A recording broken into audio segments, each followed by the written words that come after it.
Hi hello ಎಲ್ಲರಿಗೂ ನನ್ನ 12ನೇ ದಿನದ ಡೈಲಿ ಲಾಗ್ಸ್ಗೆ ಸ್ವಾಗತ. ಇವತ್ತಿನ ದಿನ ರಾತ್ರಿ ಸೆಂಟ್ರಿ ಇರೋದ್ರಿಂದ ಆರಾಮದಾಯಕವಾಗಿ ಬೆಳಗಿನ ಜಾವ 6 ಗಂಟೆಗೆ ಎದ್ದು ಸ್ವಲ್ಪ ವಾರ್ಮಪ್ ಎಕ್ಸಸೈಸಸ್ಸು ಹಾಗೆ ಸೂರ್ಯ ನಮಸ್ಕಾರ ಮತ್ತು ಫೇಶಿಯಲ್ ಎಕ್ಸಸೈಸ್ ಹಾಗೆ ಪ್ರಾಣಾಯಾಮದಂತಹ ಎಲ್ಲ ಕಸರತ್ತುಗಳನ್ನು ಮುಗಿಸಿ ಅದಾದಮೇಲೆ ಸ್ವಲ್ಪ ಟೀ ಕುಡಿಬೇಕನ್ನಿಸ್ತು ನೋಡಿ ಗುರು. ಆದರೆ ಟೀ ಮಾಡೋಕ್ಕೆ ಹೋಗಿದೆ, ಬೆಲ್ಲ ಹಾಕಿದ್ದಕ್ಕೆ ಟೀನೇ ಕೆಟ್ಟೋಗ್ಬಿಡ್ತು.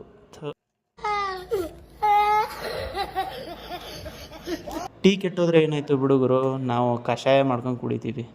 ಸೊ ಅದಾದಮೇಲೆ ಸ್ವಲ್ಪ ಟಿಫಿನ್ ಮಾಡ್ಕೊಂಡೆ, ಶಾವಿಗೆ ಉಪ್ಪಿಟ್ಟು ಎಲ್ಲ ಟೀ ಎಗ್ಗು ಮಾಡ್ಕೊಂಡು ಅದಾದಮೇಲೆ ಸ್ವಲ್ಪ ತಲೆಗೆ ಎಣ್ಣೆ ಹಚ್ಕೊಂಡು ಸ್ವಲ್ಪ ಯೂನಿಫಾರ್ಮ್ಸನ್ನೆಲ್ಲ ಕ್ಲೀನ್ ಮಾಡಿದ್ದೆ, ಅವುಗಳನ್ನ ಐರನ್ ಮಾಡಿ ತದನಂತರ ಸ್ವಲ್ಪ ರೆಡಿಯಾಗಿ ಝೂಗೆ ಹೋಗ್ಬೇಕು ಅನ್ನಿಸ್ತು. ಸೊ ಎಲ್ಲರೂ ಬನ್ನಿ ಒಂದು ಸಲ ನಮ್ಮ ಮೈಸೂರು ಝೂನ ವಿಸಿಟ್ ಮಾಡೋಣ. Let's C.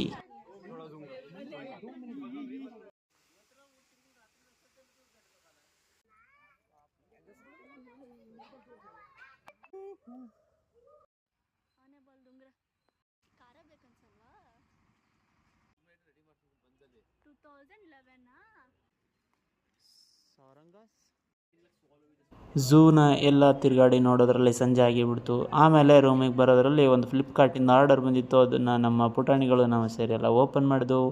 It's nothing but wireless mike. So ಆಮೇಲೆ ನಮ್ಮ ಪುಟಾಣಿಗಳೊಂದಿಗೆ ಹುಲಿಯಮ್ಮ ದೇವಸ್ಥಾನ ಹತ್ರದಲ್ಲಿರೋ ಹುಲಿಯಮ್ಮ ದೇವಸ್ಥಾನಕ್ಕೆ ಹೋಗಿ ಬಂದ್ವು. ಅಷ್ಟೊತ್ತಲ್ಲಿ ಕತ್ಲೆ ಆಗೇ ಬಿಡ್ತು.